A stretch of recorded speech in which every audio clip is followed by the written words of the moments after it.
Every successful app পৃথিবীতে যেগুলো আছে সেগুলা যে কোনো দুইটা কাজ করে। সেটা কি? একটা হচ্ছে আইদার এটা টাইম সেভ করে অথবা এটা মানি সেভ করে।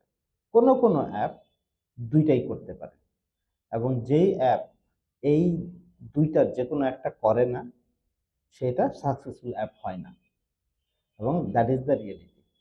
কারণ আপনি যখন কোনো একটা অ্যাপ বানাচ্ছেন, কনজিউমার টেক, সেইটা দেখতে হবে যে কিভাবে ইউজারের টাইম সেভ করতেছে অথবা মানি সেভ করতেছে। যদি দুইটাই করতে পারে, ফ্যান্টাস্টিক। উদাহরণ দিয়ে বোঝাই। আমার কাছে মনে হয় যে বাংলাদেশের সবচেয়ে সাকসেসফুল অ্যাপ হচ্ছে বিকাশ। কারণ হচ্ছে যে বিকাশ একটা কাজ করেছে, সেটা হচ্ছে যে পুরো বাংলাদেশের মানুষের বিহেভিয়ার চেঞ্জ করে দিছে টাকার ব্যাপারে, টাকা পাঠানোর ব্যাপারে। চিন্তা করেন তো, বিকাশ আসার আগে কিভাবে মানুষ টাকা পাঠাইতো একজনের থেকে আরেকজনের কাছে, এবং এটা কি খুব কনভিনিয়েন্ট কিছু ছিল? ডেফিনেটলি না। আম, মানুষ অনেক সময় লাগতো। তো বিকাশ এমন একটা সিস্টেম করছে যে সিস্টেমের কারণে অনেক কনভিনিয়েন্টলি একজনের কাছ থেকে আরেকজনের টাকা পাঠানো যায়, এবং এই কারণেই বিকাশ চার্জও করতেছে, এবং পিপল আর happily paying for it. So bKash is basically convenient করার মাধ্যমে টাকা পাঠানো, is basically saving your time. So bKash সবার টাইম সেভ করতেছে কনভিনিয়েন্স দেওয়ার মাধ্যমে। তো এই জন্য বিকাশ সাকসেসফুল।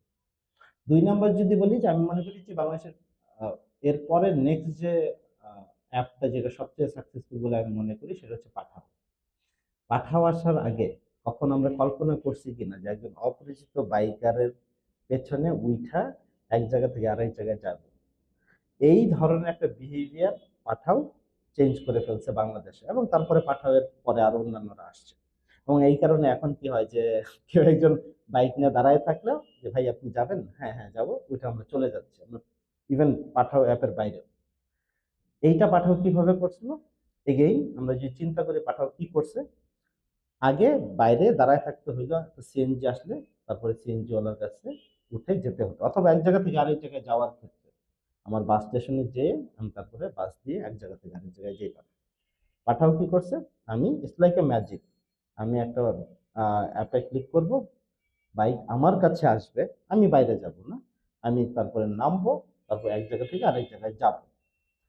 এটার মাধ্যমে সে আমার জন্য কনভিনিয়েন্স তৈরি করছে, এবং কনভিনিয়েন্স মানেই হচ্ছে আমার সময় বাঁচাইছে, এবং আমার সময় বাঁচাইছে বলেই আমি যেখানে হয়তো বাস দিয়ে এক জায়গা থেকে আরেক জায়গায় যাওয়ার জন্য 50 টাকা লাগতো বা 20 টাকা লাগতো, আমি হ্যাপিলি পেইং পাঠাও 150 টাকা। এবং এইটা পাঠাও খুব সাকসেসফুলি করতে পারছে, এবং এই যে সে আমার সময়টা বাঁচাইছে, এই যে আমাকে সময় বাঁচাইছে সে দুই ভাবে। আমাকে এক হইতেছে বাইরে দাঁড়ায় থাকতে হয় না সিএনজির জন্য, দ্বিতীয় হইতেছে আমি অনেক দ্রুত এক জায়গা থেকে আরেক জায়গায় যাইতে পারি। এই কারণে সে এক্সট্রা চার্জ করতে পারতেছে আমার কাছে। এখন পাঠাওয়ের ইউজার কিন্তু সবাই না, কিন্তু যারা এই যে সময়ের এবং এই কনভেনিয়েন্সের মূল্য দিতে পারে, তারাই শুধুমাত্র তার ইউজার। আর যদি আসি ইন টার্মস অফ ভ্যালু ক্রিয়েশনের জায়গা থেকে, আমি মনে করি 10 মিনিট স্কুল এডুকেশনে ইজ দ্য বেস্ট প্ল্যাটফর্ম, যারা কিনা রেভলিউশনাইজ করছে K-12 এডুকেশনটা। এগেইন আমি যদি বলি যে আসলে 10 মিনিট স্কুল কি করছে, 10 মিনিট স্কুল আমার এডুকেশনকে অ্যাক্সেসিবল করছে এবং এফোর্ডেবল করছে।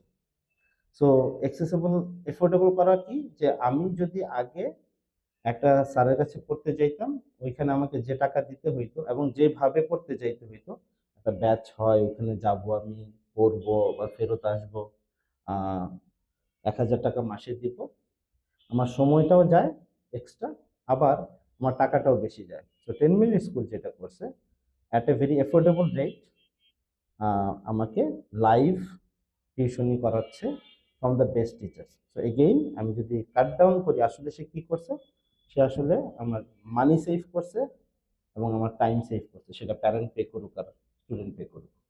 সো এবং শেষ যদি আমি বলি যে আমরা যে প্যারেন্টিং অ্যাপ টগোমোগো আমরা যে তৈরি করছি, সেখানেও আমাদের যে মেসেজটা ফর দ্য প্যারেন্টস এবং what we are trying to achieve, যে আমরা কিভাবে প্যারেন্টসদের টাইম সেভ এবং মানি সেভ করতে পারি। এবং যদি কোনো অ্যাপ এই কাজটা করতে পারে সাকসেসফুলি, তাহলে আসলে তার অ্যাপটা জনপ্রিয় হবে, তার সার্ভিসটা জনপ্রিয় হবে, এবং দিন শেষে ওই উদ্যোগটাও সফল হবে। সো এই ব্যাপারে কুনাল শাহ, ইন্ডিয়ান একজন founder, very successful, he has a theory call delta four theory.